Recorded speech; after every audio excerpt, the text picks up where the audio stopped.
Shalom, shalom, akiyam. First and foremost, I would like to give all praise, honor, and glory to YAHAWAH, Bahashem, YAHAWAH, Bahashem, Rakah, Kwadash. I would also like to give a double honors to the elders and apostles of Great Millstone, where I learned this 144% truth. I would also like to say peace and salutations to the hopeful elect scattered throughout all four corners of this earth. It's just Bayan back again through the spirit and power of YAHAWAH, Bahashem, YAHAWAH. And I just wanted to get into a quick lesson speaking on the awakening of us so-called Negroes, Latinos, and Native Americans, which is a major part of prophecy, pursuant to Hosea 1 and 10. You also have Baruch 2 and 30, which is a matter of fact, I wanted to start there real quick. Let's go there real quick. The book of Baruch, chapter 2. And the point I want to make is that, the awakening, of the Israelites, being that we had discontinued from my heritage, pursuing to Jeremiah 17, Yahweh Bahashim Yahweh Shai turned his face from us and, stripped us of our names, of our language, of our customs. It's written that there was going to come a time, where we will receive these things back prior to the great deliverance, out of our captivity, man. You see, so the great awakening in itself is a token that Yahweh Bahashim Yahweh Shai is not only real, but a man of his word, man. The book of Baruch, chapter 2, and I'll start at verse 30, and it reads, "For I knew," now, you know what, let me see.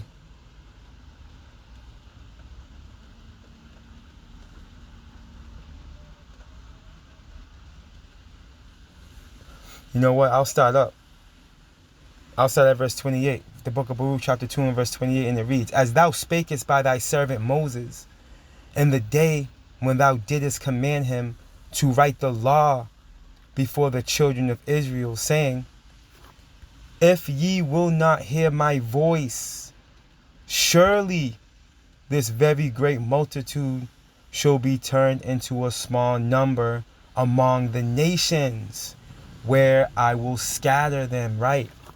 And that's exactly what happened. We didn't hear the voice of the Lord. We were disobedient and disregarded the covenant. Therefore, those curses in Deuteronomy 28, 15 through 68 rested upon us, man. And verses 64, going into us being scattered, played out. You see? "For I knew that they would not hear me, because it is a stiff-necked people. But in the land of their captivities, they shall remember themselves." And this is a very important precept to understand, because when you go into the history, of our various captivities and the affliction and persecution that we went through as a nation, we always knew who we were. You see? The Israelites always knew who they were. They knew they were Israelites. They were just being disobedient. You see? It wasn't until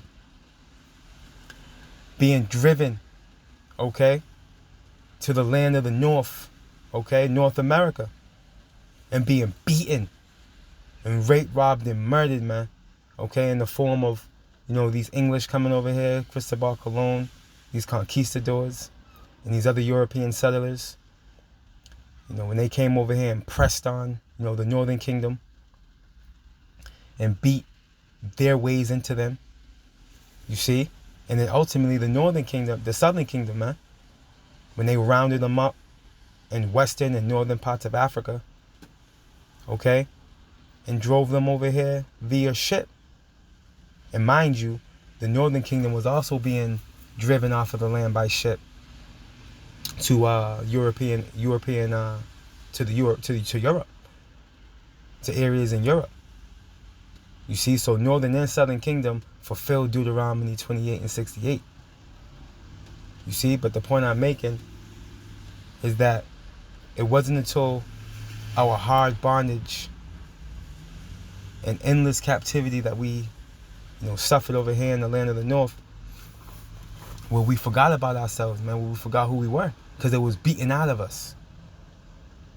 Every other captivity, Jake knew who they were, man. You see? Jake knew who they were. I mean, even when you go back to the time of the Romans, when YAHAWAH, was on the planet, Jake knew who they were. I mean, you had Jakes that had been Hellenized, obviously, via the Greek captivity under Antiochus Epiphanes. But ultimately, Jake knew who they were. You see? It wasn't until this captivity here, this final captivity, okay, under these Edomites, which are the modern day Romans, okay, they're back in the flesh, they're reincarnated, they're back. Yes, reincarnation is real. For those of you out there that don't understand reincarnation, if you don't understand reincarnation, you'll never understand the Bible or the judgments, okay, of Yahawah Ba'ashem Yahweh Shai. You see? But to continue to elaborate on my point, over here in the north is where we didn't know who we were. Jake don't know who they are out here, man. You ask Jake, you ask the Southern Kingdom, Jake, who they are, they're gonna tell you that they're black. Okay, you ask Northern Kingdom brothers who they are and sisters, what are they gonna tell you? They're Native American, they're Dominican, they're Puerto Rican, they're Cuban. You see? We have lost sight of who we were, okay, in this captivity. But what's it say? What's it say here in verse 30? But in the land of their captivities, they shall remember themselves, man. And here we are in this great awakening, man. By the preaching of this gospel and its truest veracity, okay, we're remembering ourselves, man. You see that? Which is the fulfillment of biblical prophecy. And simultaneously, the awakening of Israel marks the downfall of Esau, Edom, the so-called white man. You see, let's continue on. And shall know that I am the Lord, their power. See that? For I will give them a heart, which that word heart in the Hebrew is lav, which is your mind, right? And is to hear. You see, so the understanding will rest upon those of the elect first and foremost, to come to grips and understanding of who they truly are and why they're here and why they've been brought so low. You see, and it was due to our transgressions. But the beautiful thing about it is that Yahawah Ba'ashem Yahweh Shai is once again showing us favor with allowing us to receive this engrafted word, okay, which proves that we are going to be delivered soon enough. Lord willing, we're part of that precious number to take part in that salvation, in that second Exodus, one way or another. But either way, this is a token. Jake waking up is a token, okay, to salvation being there. You see, and they shall praise me in the land of their captivity, and think upon my name, man. And this is exactly what's happening. Those of the hopeful elect are praising Yahawah, Ba'ashem Yahweh Shai. We hold fast to the true name in the Lashawan Kodash, the Paleo Hebrew. Why? Because pursuing to Sirach, okay, in the prologue of Sirach, what's it tell you? That thing spoken in Hebrew, okay, hold more force. See, how much more the name of the Lord and his only begotten Son in the ancient tongue of Paleo Hebrew, man. Hey, that holds weight. That's the name we ought to be calling on. You see, only the hopeful elect are doing that. You see that? In return from their stiff neck and from their wicked deeds, right? The hopeful elect are going to repent, turn back, remorsefully, in meekness. You see?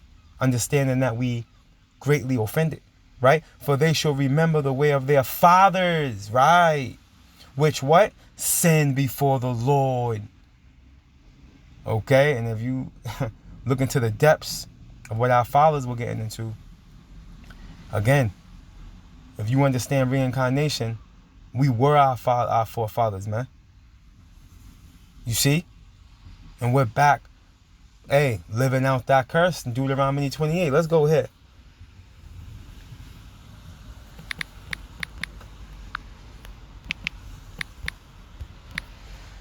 Deuteronomy 30 and verse 1, and it reads, and it shall come to pass, that's prophecy, right?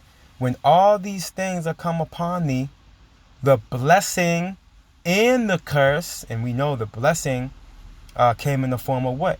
That 40 years of peace under the rulership of Solomon, man. Okay, where we were in peace and harmony with one another.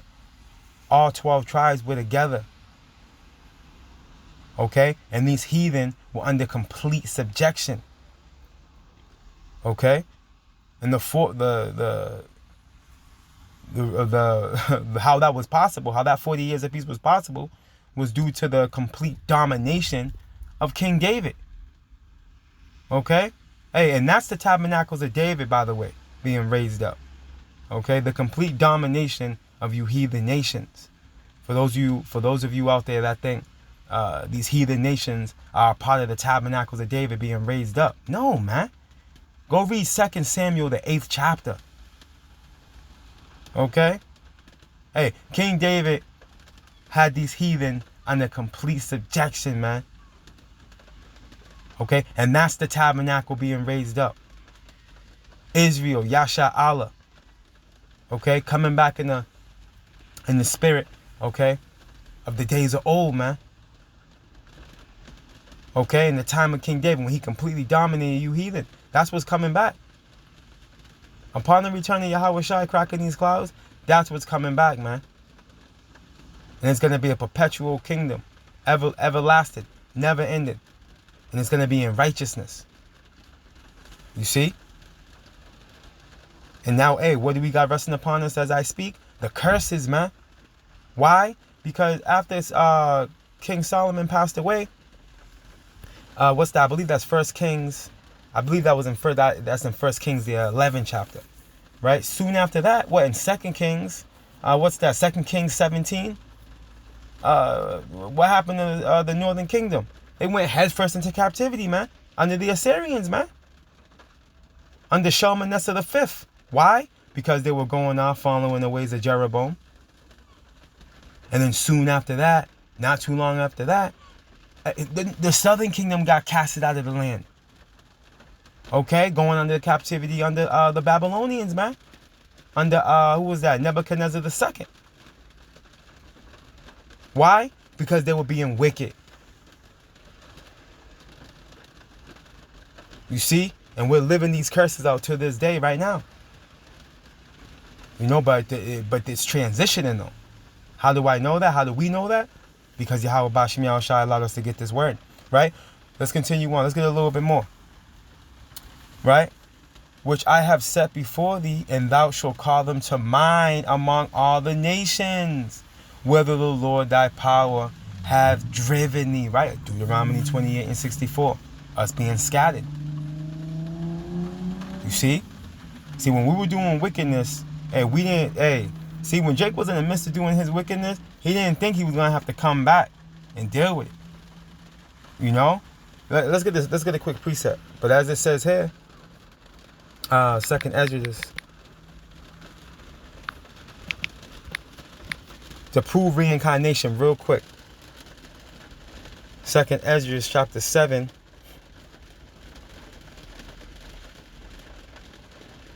And verse 56, and it reads, for while we lived and committed iniquity, and what's iniquity? Sin on top of sin, right? We considered not that we should begin to suffer for it after death. You see? What does that mean? You will be back. Every 3 to 4 generations, you come back. Okay? Every 3 to 4. Go read Numbers, what's that? Numbers 14. You see? Every 3 to 4 generations, you come back. And you got to play out your wickedness. That's why, to this day, we're in our captivity. For what we did in the days of old. Let's go get this real quick. Let's go back in the book of Baruch chapter 3.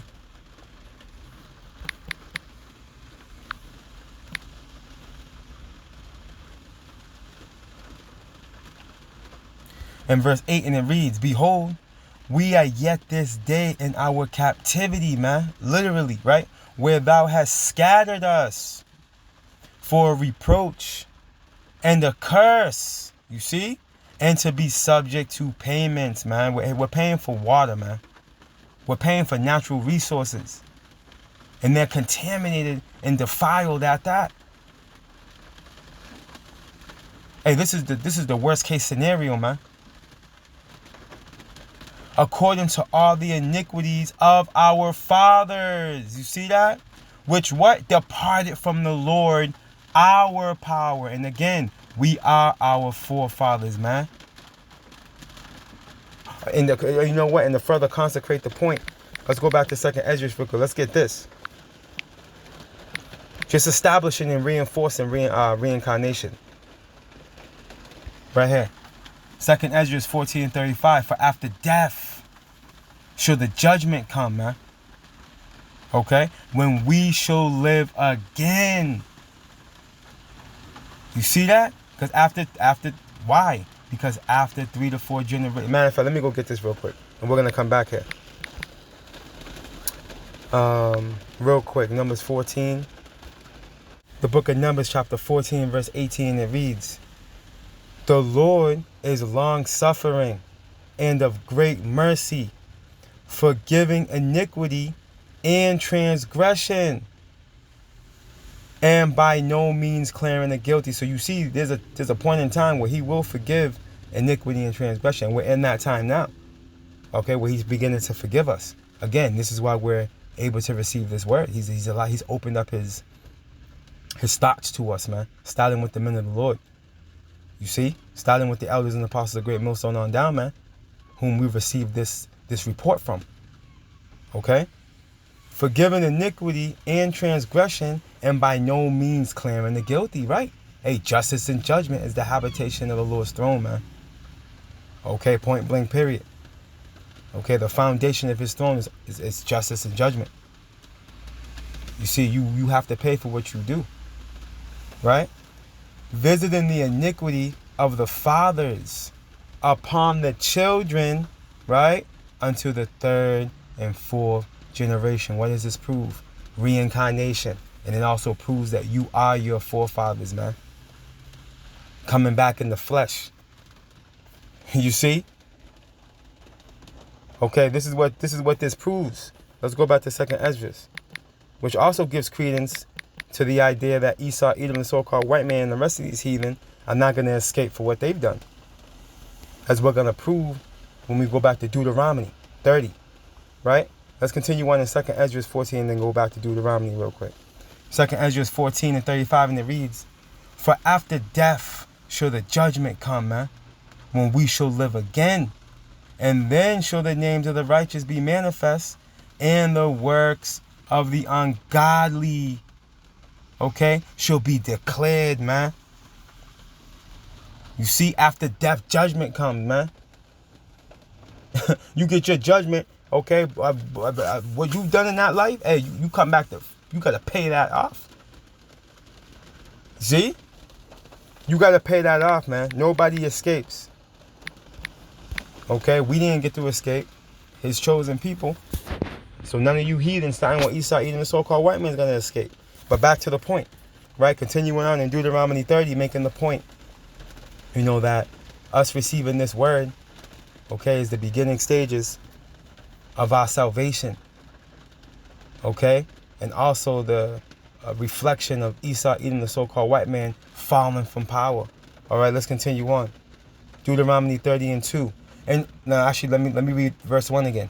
Deuteronomy 30:1. And it shall come to pass, when all these things are come upon thee, the blessing and the curse, which I have set before thee, and thou shalt call them to mind among all the nations, whither the Lord thy power hath driven thee, and shalt return unto the Lord thy power, and shalt obey his voice according to all that I command thee this day, thou and thy children, with all thine heart, and with all thy soul. And here it is. Whole households are coming into order in these latter days, under the umbrella of Yahawah Bahashem Yahweh Shai. Okay? Under the names of Yahawah Bahashem Yahweh Shai. Not under the names of Jesus Christ and God. No, those households are still rebellious and disobedient, man.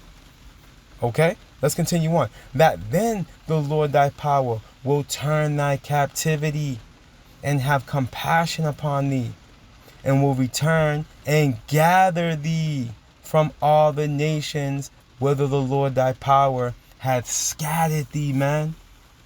You see, in that great gathering begins with this word being preached, man. As it says in Baruch, let me go get that. We're being gathered by the word. You see, a prophecy is playing out real time. Baruch 4, I'm going to start at verse 36 and 37, and it reads, the book of Baruch chapter 4 and verse 36, and it reads, O Jerusalem, and remember Jerusalem's a people before it's a place, look about thee toward the east. Why? Because that's where our homeland's at, man. That's where the temple's at. You see? And behold, the joy that cometh unto thee from Yahawah Bahashem Yahweh Shai. And that joy that's coming is what? Salvation. Akiyam and Akwah. Salvation. And it begins with this, right? Lo, thy sons, come, right? Salaki, let me read this again. Lo, thy sons come, whom thou sentest away. See? Right, we had discontinued from our heritage, right? Due to our disobedience, right? They come gathered together from the east to the west. How, Lord? By the word of the Holy One. And we know the word, pursuant to John, the 1st chapter, is Yahweh Shai. He is the word. See, Yahweh Shai is salvation, man. Right? Rejoicing in the what? In the glory of Yahawah Bahashem Yahweh Shai. Let's go back to that Deuteronomy 30.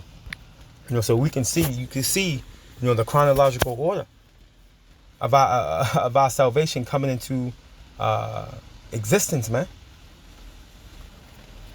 Okay, us receiving this engrafted word is no light thing. This is a beautiful, man. Again, this is a token for us coming. This is a token that we're about to be through with this captivity, man. Like it says in Lamentations, the 4th chapter. Our iniquities are about to be accomplished. Right? Let's continue on in verse Deuteronomy 30 and 4. If any of thine be driven out unto the outmost parts of heaven, from thence will the Lord thy power gather thee, and from thence will he fetch thee. You see that? The Lord isn't going to... He has not and will not forget us, man. As it says in I think that's 1 Samuel. Let's just go get it. 1 Samuel 12 and 22, and it reads, for the Lord will not forsake his people. You see that word forsake? When you forsake something, you turn your back on it, man. Hey, he turned his back on us briefly, but not permanently. Okay? Not permanently. And he did not replace us with no damn heathens, man. No heathens are a part of this second covenant that we're about to come into, man, upon the return of our Lord Yahweh Shai. You heathens can forget about it, man. You're not part of this thing. You can't build with us. Okay? For the Lord will not forsake his people. 1 Samuel 12 and 22. For his great name's sake, man. And the Lord puts his word over his name, man. You see? He's making it plain. He's letting it be known. He will not forsake us, man. Right? For his great name's sake.